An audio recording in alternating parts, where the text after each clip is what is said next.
So I was feeling bad about it. I thought, oh, this is bad, probably next few days I may not be able to have your darshan. So I was really feeling very bad, very low, and missing him, and missing very sincerely. That's when, after a few minutes like that, suddenly there was a tap.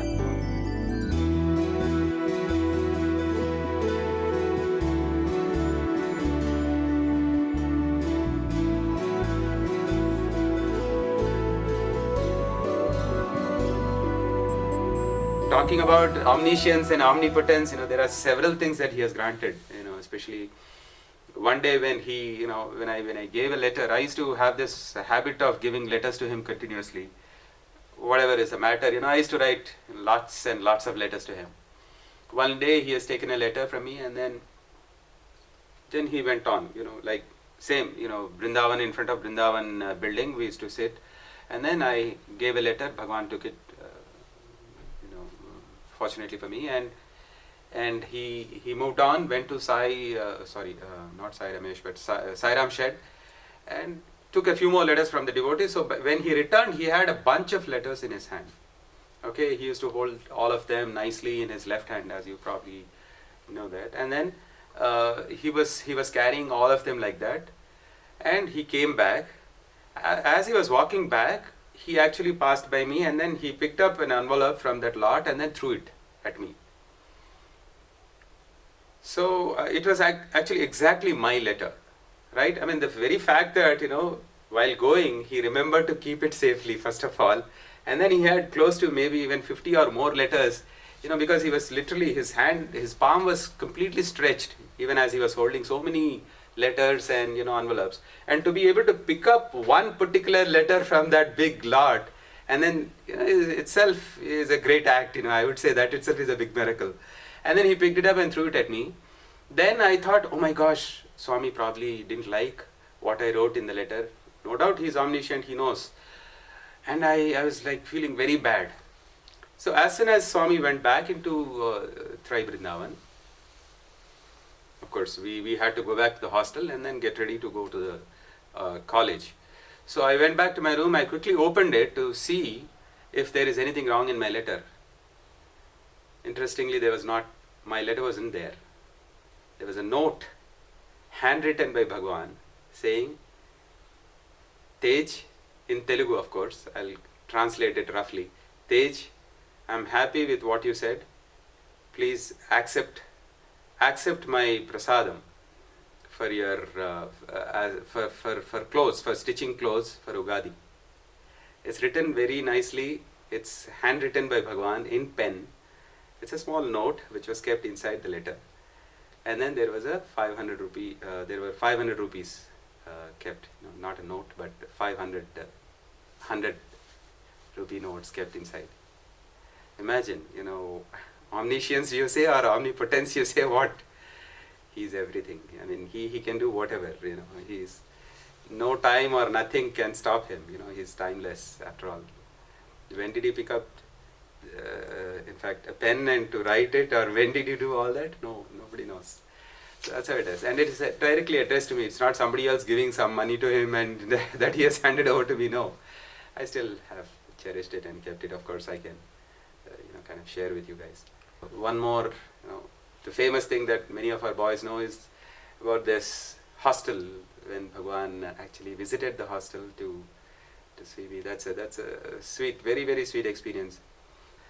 So what happened was, it was the sports time, and I was very active in sports and athletics, and I used to get fairly okay. I used to do well, especially 100 meters sprint and 200 meters sprint and high jumps and long jumps and all that.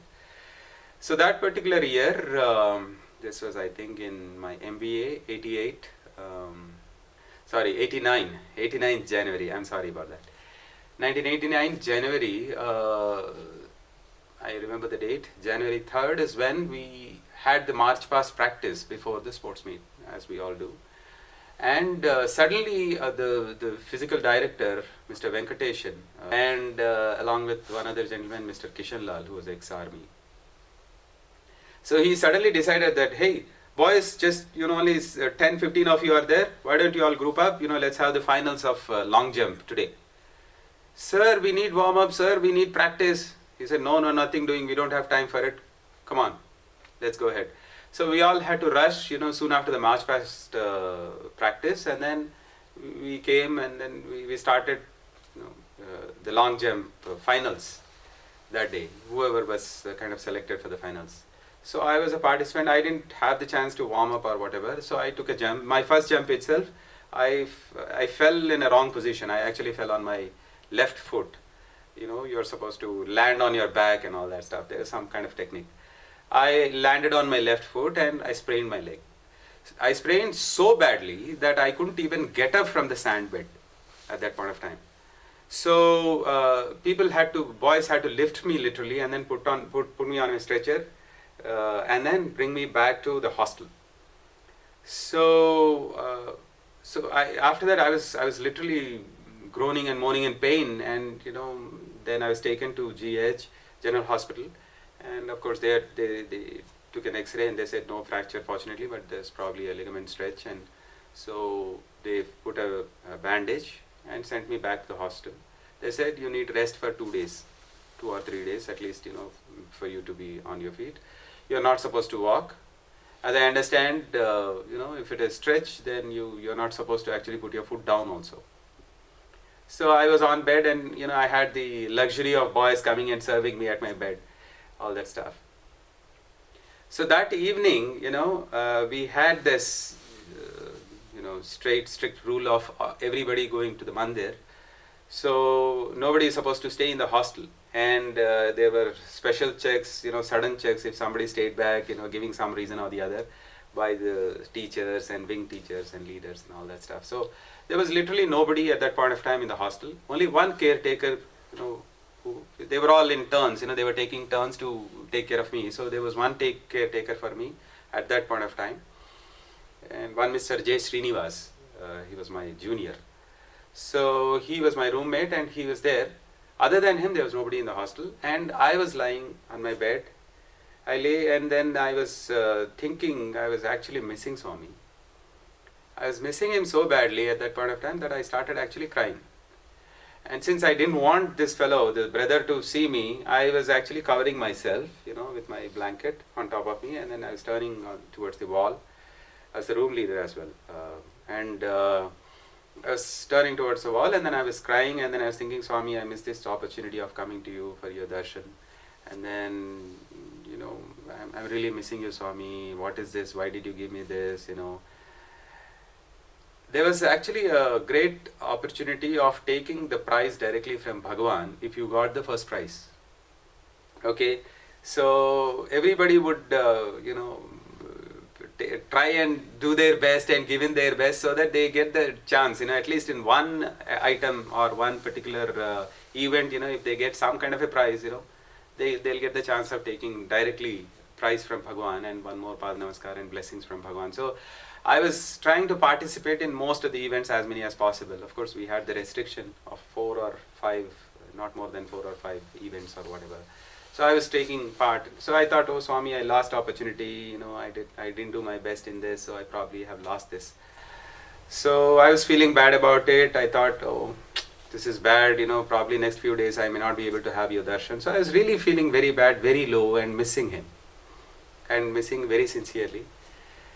That's when, after a few minutes like that, suddenly there was a tap on my shoulder. Like I just told you, I covered myself fully, and then I was turning towards my left, and then I was, weeping under the blanket. And so there was somebody, there was a tap here. Nobody talked. So I thought maybe this guy is trying to probably, get me some tea, or maybe asking me for something. So I very lazily, took the blanket out. Before that, of course, I wiped my tears and then took the blanket out, and I said, what is it, Srinivas? I asked him. There was no response. Then I was wondering what happened. Slowly turned on my bed itself towards, the person who tapped. Behold, Bhagavan is standing there. Obviously, I didn't believe it. I really didn't believe it. Trust me, brothers. because you would never expect Bhagwan to be coming into your room, standing next to your bed in your hostel, which has never happened in the past, right? I mean, so of course I first looked down. I didn't look up. I looked down, and then I saw Swami's robe flowing down. So I actually saw Swami's robe flowing down. Then I looked up. Then Swami was looking at me like that into my eyes, the glee, big grin literally on his face, like that. And then when I really saw him, and then not just Swami alone, but there was this Professor V.K. Narasimhan. At that time he was the English Sanatana Sarthi editor. Swami brought him along, and he was standing. Not just him, behind him our Sai Giridhar sir, right, Dean of our MBA faculty, he was standing. Our accountant Suryanarayana sir, I remember all these faces for sure very clearly. They were all standing. So I thought this must be true. I was still not believing it, trust me. I mean, I still, and I can relive those moments right now as I'm explaining this to you. Then you know what Swami said? Yes, this is real, not a dream. And Swami said this in English like this. This is real, not a dream. That's when I literally woke up from that kind of a stage. He said, Swami, and then I tried to quickly raise up, and Swami said, no, don't raise. So I sat down, with resting my back on the wall. And Swami quickly created Vibhuti, put it on my face, literally smeared it on my face. And then he gave a little more on my hand, into my hand, and he said, apply it on your foot. And then Swami started explaining to Professor Narasimhan. This fellow, he went for this long jump, and then he's supposed to land on his back, and he landed on his foot. He was brought back. He's explaining the whole scenario, what happened in the morning that day. He was brought back by the other students, and now he's sitting and crying for Swami's darshan. So I couldn't think of anything else but to come and give him darshan. And then I came here, Swami said. I was of course weeping. I mean, honestly, it's impossible to even imagine that God would actually listen to, your such a simple prayer. It was of course a sincere prayer, but I was really lost. I mean, I was still not able to be, in my spirits. I mean, my normal self. I was still not believing what was happening at that point of time. And Swami said, still, he just took one jump, still he got the first prize. Swami announced it there itself. And then he said, okay, take care, don't worry, Swami is with you. And then he walked out. The whole thing happened just for 2.5 minutes, not really more, maybe less than 2 minutes. And interestingly, until then, this brother, Srinivas was there, and then he just went out to the first floor to see the football final match that is going on in the ground through the window, right? And that is the exact time. Nobody else saw Bhagwan coming in, driving into the hostel, and then walking in all the way to my room. So I was there in that room. So Swami walked all the way through the corridors to that particular room and came in. And then, of course, after seeing me, Swami actually went up to the first floor to see another classmate of mine. And he actually had his kneecap, displacement of kneecap or something like that. So he was taking rest. Swami went in to see him. But this fellow was actually sitting in his chair and watching the football match himself through the window. So Swami went from behind, and then he quickly turned. He heard Swami, the hustle bustle. And then, he turned back and he saw Swami. Bad boy, watching football, bad leader. And then of course I believe the room was also not very clean. So Swami said, you are a room leader, you should be very clean. And then Swami created Vibhuti for him as well, gave it to him, and then walked out. The whole thing happened in less than 5 minutes, and nobody else knew other than just me, Subhash, and a couple of people. There would have been another 10-15 students who were hurt and who were probably there, but that was very quick. And then Swami drove back to Mandir, and nobody knew even in the Mandir where Swami left and where he, when he returned. So what it goes to prove is, again, like I just mentioned, that it is a sincere prayer, right? And then ensure that we are able to feel Swami in our thoughts, in our minds, in our heart, basically. The moment you put in that effort, God immediately responds.